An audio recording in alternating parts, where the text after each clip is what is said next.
আসসালামু আলাইকুম রহমতুল্লাহি ওয়া সবাই কেমন আছেন? আশা করি মহান স্রষ্টা দয়াময় রব্বুল আলামিনের অশেষ রহমত ও দয়ায় আপনারা অনেক ভালো আছেন।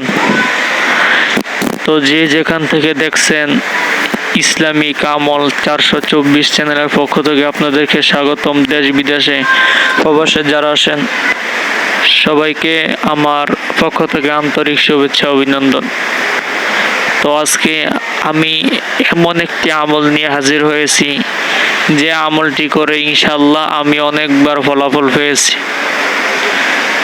তো যারা আমার এই ভিডিওটি দেখছেন আপনারা অবশ্যই চ্যানেলটি সাবস্ক্রাইব করুন, লাইক করুন, কমেন্ট করুন, শেয়ার করবেন।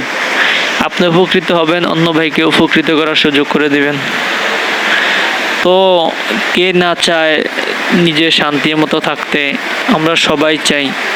অনেক মানুষ বিপদগ্রস্ত, ঋণগ্রস্ত, মানসিক অশান্তি, ফ্যামিলিগত সমস্যা, ছেলে মেয়ে, আত্মীয়র মধ্যে সমস্যা, ঋণের মধ্যে হয়ে আছেন। তাদেরকে আমি একটা আমল দিব, ইনশাআল্লাহ আপনি যদি করতে পারেন, দৃঢ় বিশ্বাস রেখে আল্লাহর উপর ভরসা রেখে ইনশাআল্লাহ আপনি অবশ্যই ফলাফল পাবেন। এতে কোনো মিস নেই।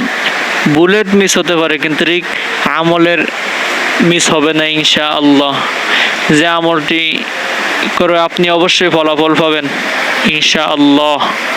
তো কথা দীর্ঘায়িত না করে মূল আলোচনা চলে যাই।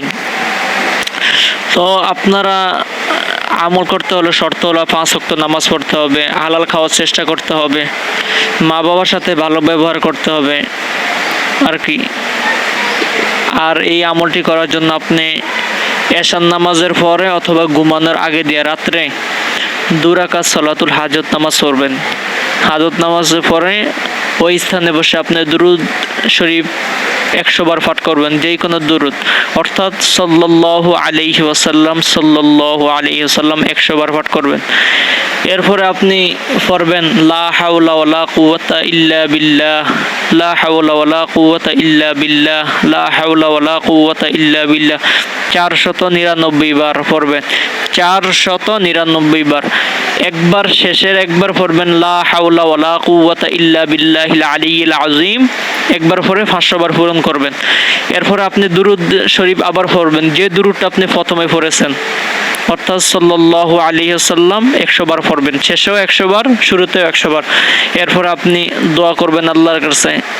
অবশ্যই ইনশাআল্লাহ আপনি 3 দিন হোক, 4 দিন হোক, সপ্তাহের মধ্যে ইনশাআল্লাহ ফলাফল পাবেন। ইনশাআল্লাহ ধৈর্যের সাথে করুন। দোয়া রইল, দরখাস্ত সবাই আমার জন্য দোয়া করবেন। আসসালামু আলাইকুম।